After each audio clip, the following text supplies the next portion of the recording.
sommes avec Jean-Yves Payette. Bonjour. Bonjour. Alors vous êtes candidat lutte ouvrière et vous êtes donc candidat au municipal de Saint-Benoît. Alors qui est Jean-Yves Payette? Jean-Yves Payette, c'est avant tout un militant politique, militant syndical, qui a décidé d'être depuis son adolescence dans le camp des travailleurs et dans le camp des pauvres.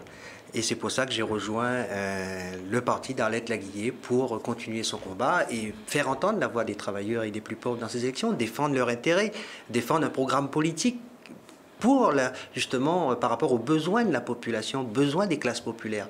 Aujourd'hui, on essaye de nous faire croire qu'il y a plein de listes, qu'il y a plein de choix. Mais dans la réalité, il y a deux choix. Soit on est dans le camp des travailleurs, soit on est dans le camp de la bourgeoisie. Et nous, on a choisi d'être dans le camp des travailleurs, des chômeurs, des retraités, des petits commerçants et des planteurs qui souffrent en ce moment. Et j'ai quand même vous posé la question, qu'est-ce qui motive votre candidature à cette élection municipale? Je pense que la situation, tout militant qui souhaite justement faire changer les choses, qui est confronté en permanence aux problèmes que rencontrent les travailleurs avec les licenciements, le chômage, les petites retraites, etc. Je pense qu'aujourd'hui, c'est une motivation largement suffisante pour venir dans ces élections et parler en leur nom et dire qu'on peut changer les choses, qu'il y a la possibilité de faire autrement. On en parlera juste après. Ma question, la suivante, c'est quel bilan faites-vous de la mandature qui se termine? Je pense que la mandature de Jean-Claude Fruiteau a été mauvaise et on le ressent sur le terrain. Mais justement, le problème, c'est qu'on peut être en colère en plus, c'est accentué par la politique du gouvernement qui mène la même politique que Sarkozy. Sarkozy, les travailleurs, les plus pauvres ont quand même voté massivement pour licencier Sarkozy. Sauf qu'ils ont cru qu'Hollande allait faire une politique de gauche. Eh bien non, Hollande continue la même politique de droite, continue la même politique qui est de faire toujours des cadeaux aux plus riches, et par milliards. Et on essaye de... Comment voulez-vous qu'un jeune aujourd'hui, un travailleur à qui on dit non, c'est pas possible d'augmenter les salaires, c'est pas possible d'augmenter les retraites, c'est pas possible de donner à tous un emploi à 1700, 1800 euros, et en même temps on débloque des milliards pour les capitalistes, qui ils considèrent comme c'est acquis ces milliards-là. Ils disent clairement, il ne faut surtout pas nous obliger de créer des emplois. Nous, travailleurs, quand nous avons touché quelque chose en plus, un mois ou qu'on a touché un morceau de RSA, etc. en plus, le mois suivant, c'est récupéré. C'est quand même anormal qu'on donne tous ces milliards-là. C'est quand même pas des petites sommes. Quand on regarde seulement... on va revenir sur le bilan de Jean-Claude Fruiteau. Sur son bilan, qu'est-ce que vous trouvez à dire? Sur son bilan, le problème, c'est pas que sur le bilan, justement. Parce que le problème de tout maire aujourd'hui, c'est quand même le bilan des moyens financiers mis à la disposition aussi des communes. Moi, je ne vais pas, comme certains candidats, dire que c'est Jean-Claude Fruiteau qui est responsable du chômage à Saint-Benoît. Ce serait mentir. D'accord? Sauf qu'il soutient un gouvernement qui accentue ce chômage-là. Et vous savez, il a voté au mois d'octobre l'année dernière, comme avec tous les autres députés d'ailleurs, le fait que les budgets des communes vont baisser sur plusieurs années. Et le problème, c'est que comment voulez-vous aujourd'hui, quelqu'un qui vient dans cette campagne et qui ne veut pas mentir, comment voulez-vous aujourd'hui qu'il décrit un programme sans le budgétiser et en sachant très bien que même pour faire l'équilibre financier aujourd'hui de la commune, l'année prochaine, il va obligatoirement augmenter des impôts. Venir mettre un programme à l'eau de rose aujourd'hui, c'est de venir mentir à la population. Alors que le vrai combat, ce serait de changer toute cette politique nationale qui, justement, prive les moyens aux communes. Et il faut donner aux communes plus de moyens, c'est-à-dire non pas supprimer les impôts pour les grosses entreprises, non pas supprimer les impôts pour les plus riches, mais faire qu'avec ces impôts, on puisse justement améliorer le budget communal pour ensuite satisfaire les besoins de la population. Jean-Yves Payette, on va y revenir sur les moyens. Je vais juste vous demander, la population sur le terrain, vous la rencontrez, qu'est-ce qu'elle attend? Qu'est-ce qu'elle demande? Quelles sont ses doléances? La première préoccupation, il faut être honnête, c'est le chômage. Et ne pas parler de ça dans ces élections est pour nous quelque chose qui est inacceptable. Ne pas parler du problème, comment résoudre le problème du chômage, où prendre l'argent pour créer de l'activité, pour pouvoir créer les emplois nécessaires par rapport aux besoins de la population. Ça, on n'en parle pas. On essaye de faire croire aux gens que si je suis élu maire, je vais faire mieux que l'autre. Mais sans moyens financiers, sans moyens, je dirais, c'est ces moyens que l'État justement a portés auparavant et qui refuse aujourd'hui de le faire pour permettre justement aux plus riches de ne plus payer d'impôts, eh bien, aucun maire ne pourra améliorer le sort de la population. Alors, nous sommes toujours sur les dogmes, puisque l'idéologie, on est sur une idéologie marxiste, en tout cas.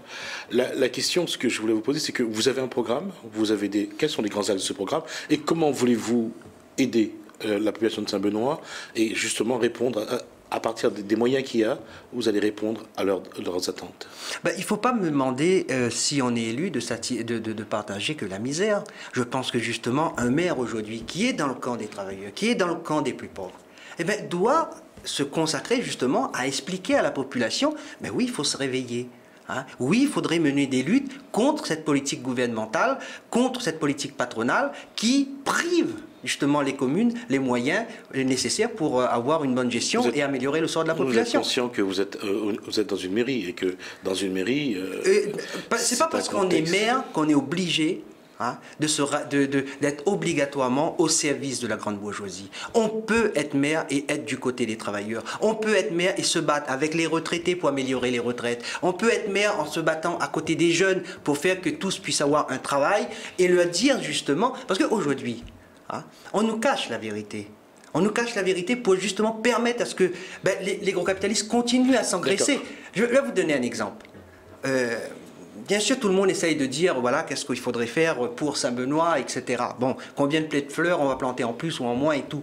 Sauf que le vrai problème, c'est les moyens financiers. Si il est aujourd'hui, je reviens sur les 50 milliards, par exemple, qui est donné... Pour les entreprises, qui est prévu pour les entreprises. Mais ça fait quand même...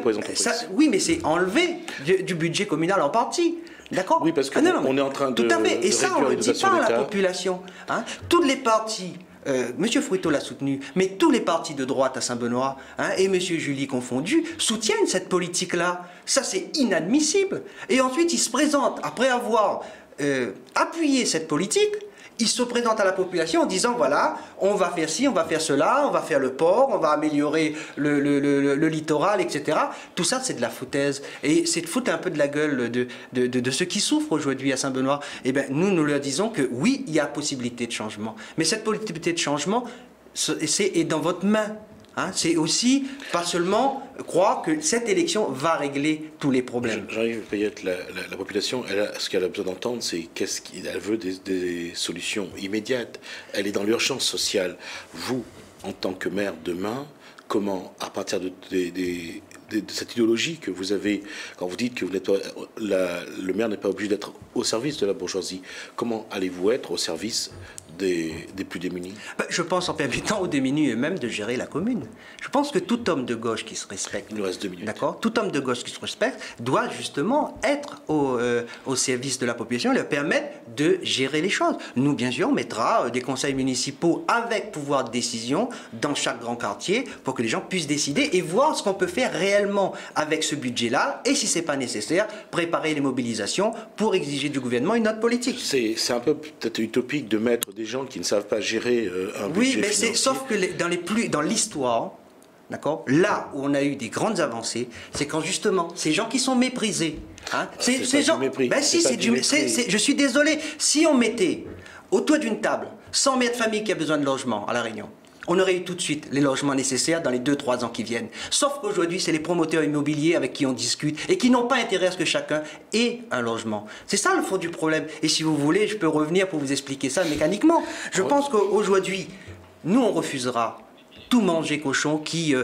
fait qu'aujourd'hui, on est prêt à s'allier avec n'importe qui, la droite, la gauche, etc., qui fait que ça déboussole la population. Aujourd'hui, ce qu'il faut, c'est que dans cette élection-là, la population comprenne bien qu'il y a un choix en deux camps, celui des travailleurs, celui des chômeurs, celui des retraités et celui de la bourgeoisie, des candidats qui continuent à dire, alors que depuis 30-40 ans, on arrose les grosses entreprises de subventions, et qui continuent à dire qu'il faut encore aider les entreprises. Nous, on dit stop avec cette politique et permettre à la population de justement d'avoir les moyens financiers pour améliorer la condition de vie. Un message pour les bénédictins, en 20 secondes. Écoutez, le message que j'aurais à dire à l'ensemble des travailleurs et des chômeurs à Saint-Benoît, c'est que vous pouvez, le 23 mars, faire que des militants puissent avoir le droit à la parole après le 25 mars. Donnez-nous ces moyens de nous exprimer après le 23 mars pour avoir, en ayant des élus dans le conseil municipal pour défendre votre droit, pour vous dire la vérité, pour dénoncer tous ces magouilles qu'il y a dans les communes hautes. Nous, on sera là pour défendre les intérêts à la fois des employés communaux et de l'ensemble des travailleurs du privé comme du public et des travailleurs aux chômeurs et en retraite. Jean-Luc Payette, merci. Donc, je rappelle donc que vous êtes le candidat lutte ouvrière municipale de Saint-Benoît. Merci d'avoir répondu à nos questions. C'est moi qui vous remercie.